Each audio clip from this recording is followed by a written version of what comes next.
esta noche volvemos a retomar el estudio en que estamos haciendo estos domingos en Mateo capítulo 16 y recordemos qué es lo que está sucediendo. El Señor Jesucristo había llevado a sus discípulos al área de Cesarea de Filipos. Allí había planteado dos preguntas. ¿Quiénes dicen los hombres que es el Hijo del Hombre?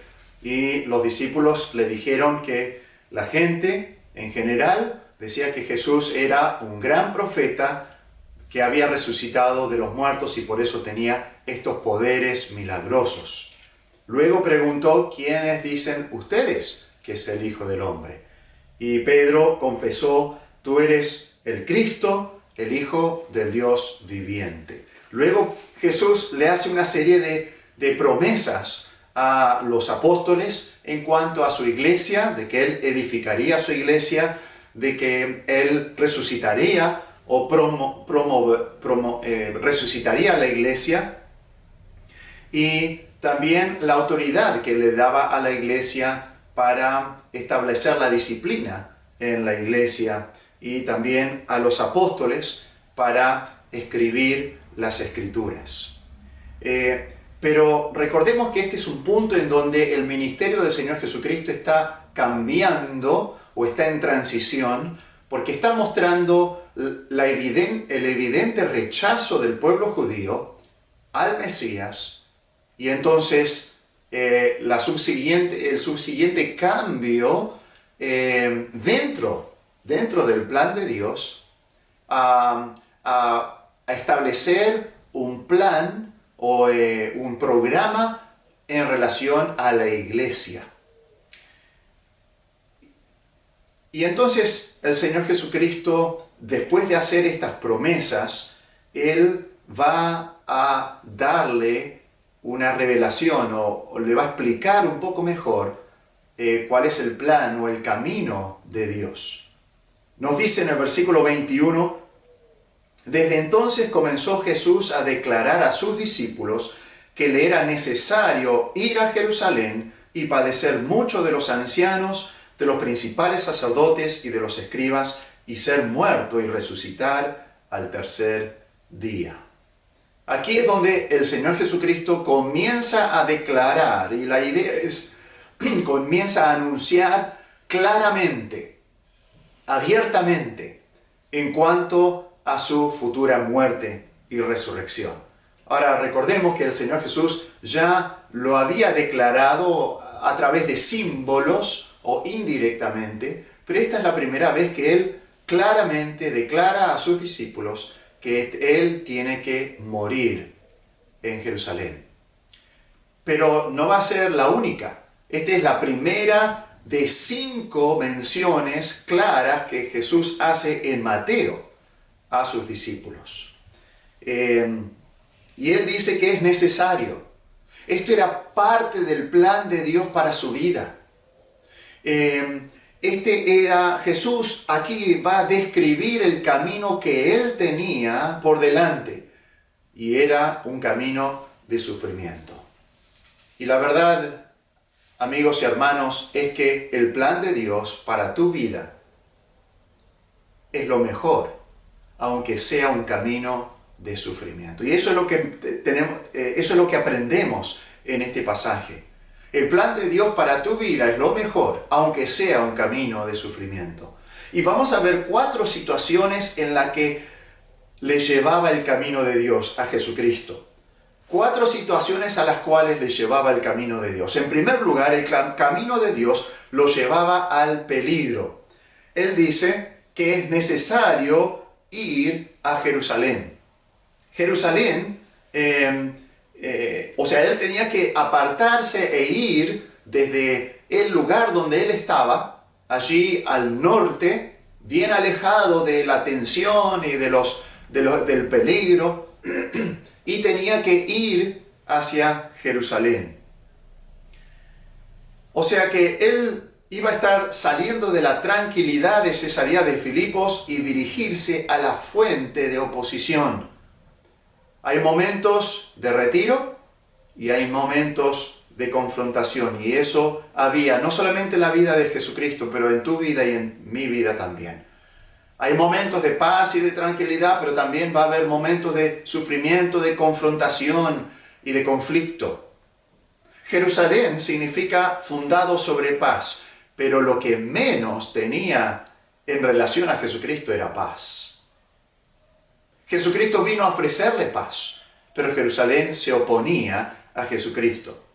Estamos hablando de que Jerusalén, ahí es donde era el centro del liderazgo religioso del pueblo judío.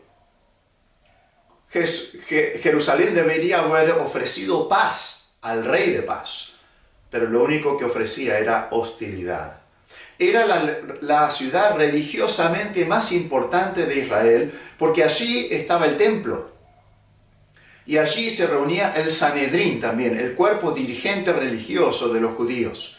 Y los judíos de esta zona presentaron la mayor oposición a su ministerio. Para este momento, para este tiempo, los líderes judíos querían matar a Jesús. Jerusalén ya había matado a muchos profetas de Dios. Jesús dijo, no es posible que un profeta muera fuera de Jerusalén. Y Jesús sería muerto también allí, no dentro de la ciudad, pero justo fuera de los muros. En nuestra vida también, la voluntad de Dios nos va a llevar al peligro. Pero al mismo tiempo, el centro de la voluntad de Dios es el lugar más seguro en que vos y yo podemos estar. Porque tenés ahí la protección de Dios para que no te suceda nada que no esté dentro del plan perfecto de Dios. Pablo enfrentaba peligros continuamente y diariamente. Él describe a la iglesia de los Corintios, en 2 Corintios capítulo 11, versículo 23 al 27, él dice, en peligros de muerte muchas veces. De los judíos 5 veces he recibido 40 azotes menos 1.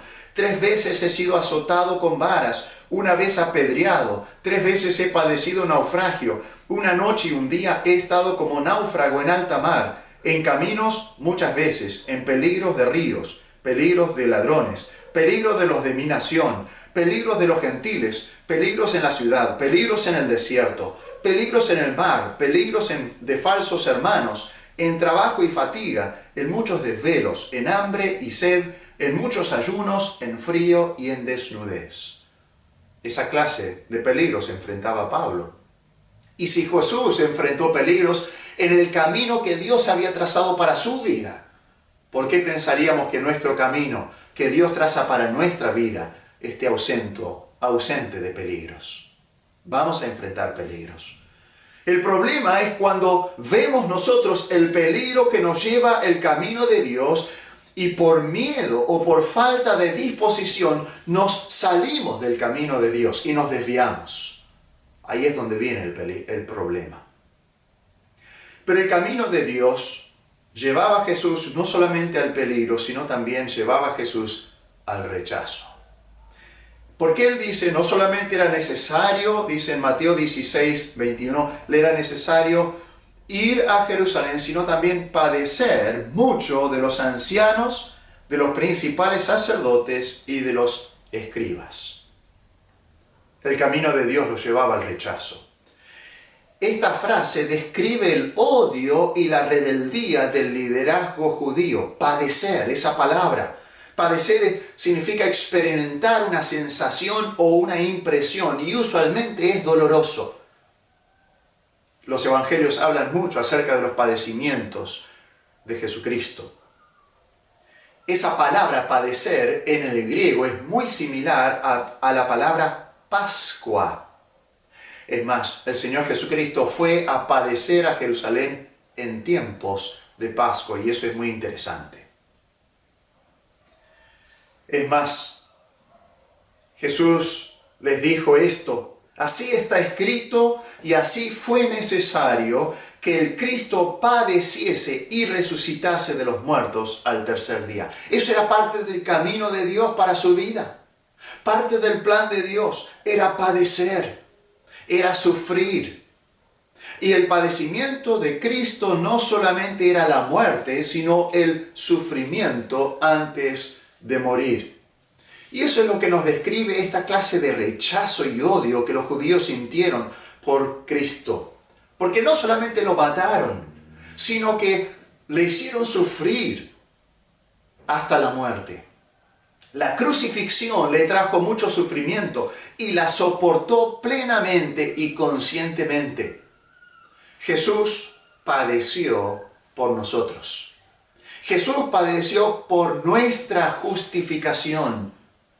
Y nosotros ahora tenemos el privilegio de padecer por Él, aunque no de la misma manera, no de la misma forma, no con el mismo significado. Nosotros padecemos por causa de la justicia. Porque nos dice la Biblia, porque a vosotros os es concedido a causa de Cristo, no solo que creáis en Él, sino que también padezcáis por Él. Filipenses 1:29. Así que el camino de Dios para tu vida y mi vida también es un camino de padecimiento, un camino de sufrimiento. Este padecimiento viene a través de la persecución por parte de nuestros compatriotas. Eso es lo que sucedía en tiempos del Señor Jesús, también en tiempos de Pablo, en tiempos del Nuevo Testamento. Pablo escribiendo a los tesalonicenses, una iglesia joven que había sufrido mucha persecución por parte de la comunidad. Dice así: porque vosotros, hermanos, vinisteis a ser imitadores de las iglesias de Dios en Cristo Jesús que están en Judea. Pues habéis padecido de los de vuestra propia nación las mismas cosas que ellas padecieron de los judíos. Los primeros cristianos en Jerusalén, que eran judíos convertidos a Jesús, habían sufrido persecución por parte de los judíos. Estos tesalonicenses comenzaron a sufrir persecución por parte de sus compatriotas. Y tú y yo también vamos a padecer persecución por parte de nuestros amigos, familiares, vecinos y compañeros.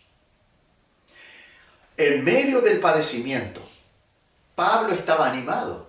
Y tú y yo también podemos estar animados.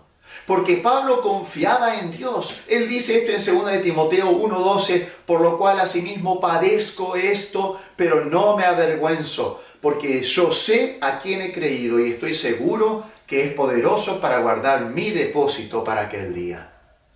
Él padecía, sí, pero él estaba seguro y estaba confiado en Dios, en el cual él había confiado su alma y la eternidad de su vida.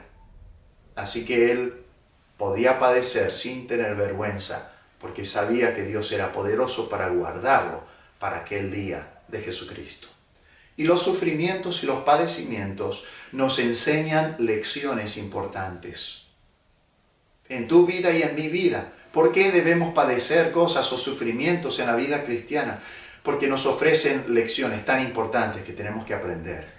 Cuando padecemos por Cristo, Dios nos perfecciona, nos afirma, nos fortalece y nos establece. Fíjense lo que dice 1 de Pedro capítulo 5, versículo 10. 1 de Pedro capítulo 5. El apóstol Pedro les escribe a estos creyentes que estaban experimentando persecución y padecimiento. Es más, la primera carta de Pedro repite muchas veces esa palabra padecer, hablando y refiriéndose la mayoría de las veces en cuanto al padecimiento del creyente por el Señor Jesucristo. Dice 1 de Pedro 5:10, mas el Dios de toda gracia que nos llamó a su gloria eterna en Jesucristo, después que hayáis padecido un poco de tiempo, Él mismo os perfeccione, afirme, fortalezca y establezca. Esa firmeza, ese fortalecimiento, ese perfeccionamiento viene a través del padecimiento por Cristo. Sufrir por causa de la justicia. Jesús tuvo que padecer por nosotros para salvarnos. Dios usa nuestro padecimiento por Él para santificarnos.